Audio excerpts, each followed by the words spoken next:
கடந்த வருஷமெல்லாம் கண்மணி போல காத்த தேவன் ஒரு புது வருஷத்தையும் புது ஆசீர்வாதத்தையும் வாக்குத்தத்தங்களும் உடன்படிக்கையும் கொடுக்க நம் தேவன் சித்தமா இருக்கிறார். தேவ பிள்ளைகளே, இந்த வருஷம் கர்த்தர் கொடுத்த இந்த வார்த்தை இன்றைக்கு இந்த வருஷத்துல உங்களுடைய வாழ்க்கையில இது உங்களுக்கு நிறைவேறும்.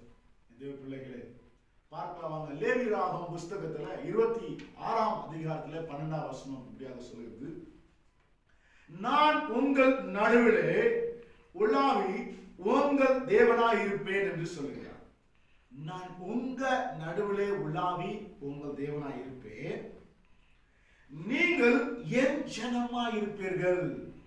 யார் ஒருவர் இயேசு கிறிஸ்துவை சொந்த ரட்சகராக ஏற்றுக்கொண்டீர்களோ அவர் ரத்தத்தினாலே நமக்கு உடன்படிக்கை செய்திருக்கார்.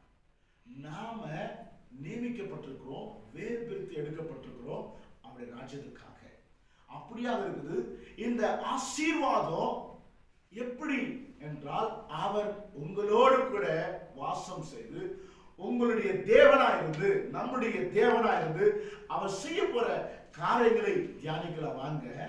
லேவியராகமம் புஸ்தகத்துல 26ஆம் அதிகாரத்திலே 4ஆம் வசனம் சொல்லுகிறது: நான் ஏற்ற காலத்தில் உங்களுக்கு மழையை பெய்ய பண்ணுவேன், பூமி தன் பலனையும் வேறுள்ள மரங்கள் தங்கள் கனிகளையும் கொடுக்கும். அல்லேலூயா.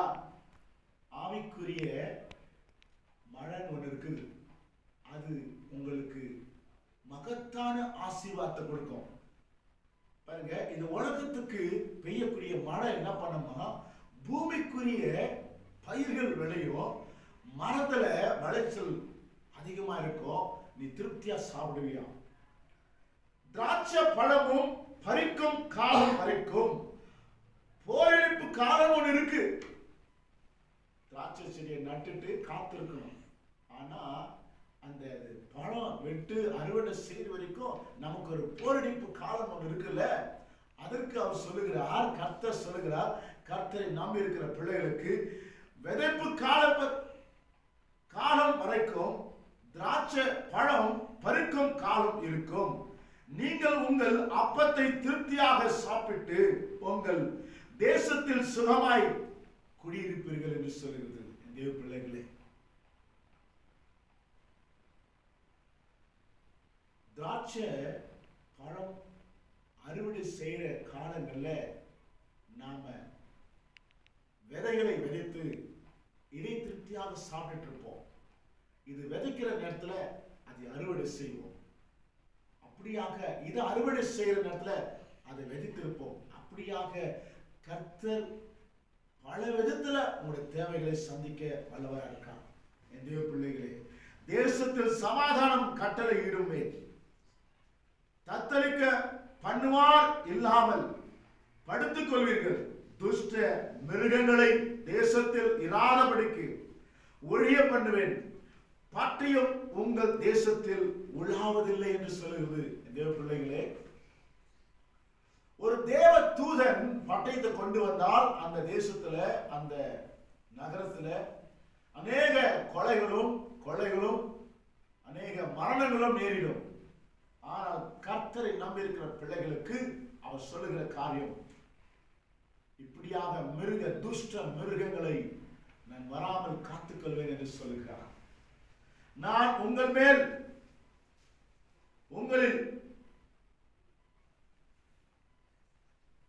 உங்கள் சத்துருக்களை துரத்துவீர்கள், உங்கள் முன்பாக பட்டயத்தால் விழுவார்கள், அவர்கள் உங்கள் முன்பாக பட்டயத்தால் விழுவார்கள்.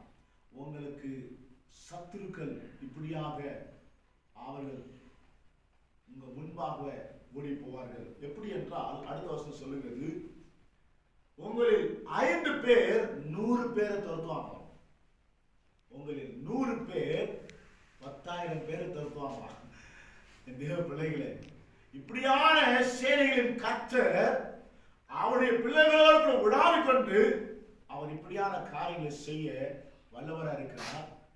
பிறகு நான் உங்கள் மேல் கண்ணோக்கமாக இருந்து உங்களை பழுகவும் பெருகவும் பண்ணி உங்களோட என் உடன்படிக்கை திடப்படுத்துவேன். அவர் உங்களோடு இருந்து உங்களை பழுகவும் பெருகவும் பண்ணி ஒரு உடன்படிக்கை பண்ணிருக்கார். என்ன ஒரு மகத்தான காரியம் பாருங்க. இந்த மாதிரி ஒரு பாக்கியம் வேற ஒருத்தருக்கு கிடைக்காது. அல்லேலூயா. வேற ஒருத்தருக்கு கிடைக்கவே கிடைக்காது. அப்படியாக சொல்லுகிறார். போன வருஷத்து பழைய தானியத்தை சாப்பிட்டு புதிய தானியத்துக்கு இடம் உண்டாக்கும்படி பழையதை விளக்குவீர்கள். அல்லேலூயா. சொல்லுகிற காரியம் போன வருஷத்துக்கு கூட வச்சு சாப்பிடுவீங்க. இந்த வருஷத்துக்கு இன்னும் வரல, ஆனா போன வருஷத்தை மிச்சமா இருக்கும் உங்க வீட்டுல அப்படின்றாரு. உங்கள் நடுவில் என் வாசஸ்தலத்தை ஸ்தாபிப்பேன், என் ஆத்துமா உங்களை ஆலோசிப்பதில்லை. நான் உங்கள் நடுவிலே உலாவி உங்கள் தேவனாயிருப்பேன், நீங்கள் என் ஜனமாயிருப்பீர்கள். தேவ பிள்ளைகளே, யார் ஒருவர் கர்த்தரை நம்பியிருக்கிறீர்களோ அவர்களுக்கு இப்படியான ஒரு பாக்கியம் இருக்கிறது. இந்த ஒரு வாக்கியம்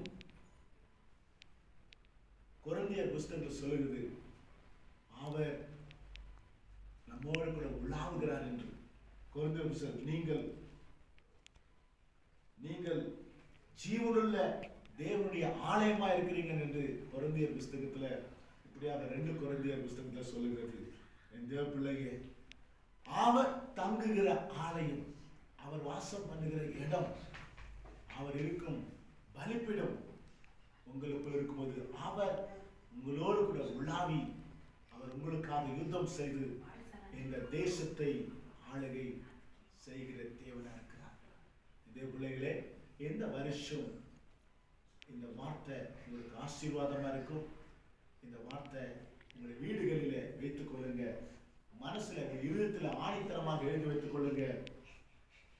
நான் உங்கள் நடுவிலே உலாவி உங்கள் தேவனாயிருப்பேன், நீங்கள் என் ஜனமாயிருப்பீர்கள் என்று சொல்லுகிற காரியம் கிறிஸ்துவின் ஆவி உங்களில் இருக்கும்போது உங்களை நடத்துகிற தேவனாக இந்த வருஷம் முழுவதுமாக அவர் ஆச்சரியமா, அற்புதமா, அதிசயமா நடத்துகிற தேவனா இருக்கிறார். பழவைகள் எல்லாம் ஒழிந்து போயின. ஒரு புது ஆரம்பம், ஒரு புது அனுபவம், ஒரு புது ஆசீர்வாதம், ஒரு புது எதிர்காலம் தேவன் உங்களுக்காக வைத்திருக்கார். ஒரு வசனம் பாருங்க, இதெல்லாம் நீங்க பெற்றுக்கொள்ள வேண்டும் என்றால், அடைய வேண்டும் என்றால், இந்த 3வது வசனம் பாருங்க, நீங்கள் என் கட்டளைகளின்படி நடந்து என் கற்பனைகளை கைக்கொண்டு அவைகளின்படி செய்தால் இதெல்லாம் நடக்கும். ஹல்லேலூயா.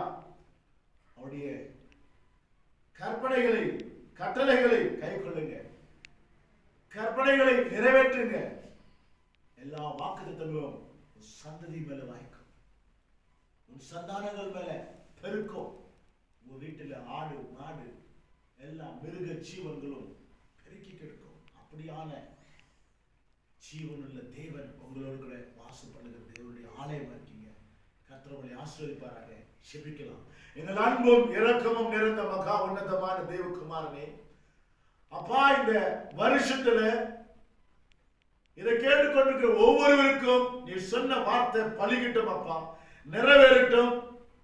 அண்டவரே, உமக்கு நன்றி ராஜா. நீர் வாசம் செய்து, நீர் யுத்தம் செய்து, கடன் பிரச்சனை இருக்கலாம், வியாதி பிரச்சனை இருக்கலாம், வேலை பிரச்சனை இருக்கலாம், குழந்தை பிரச்சனை இருக்கலாம். இந்த வருஷத்துல, இந்த மாதத்திலே எல்லா பிரச்சனையும் சால்வ் பண்ணி கொடுங்கப்பா. இயேசுவின் நாமத்துல, இயேசுவின் நாமத்துல எல்லா பிரச்சனைகளும் சமாதானமா மாறட்டும். உன் தேசத்தில் சமாதானத்தை காண்பா என்று சொன்னீர். அந்த சமாதானத்தை காண செய்ய ஆசீர்வதிக்கிறோம்.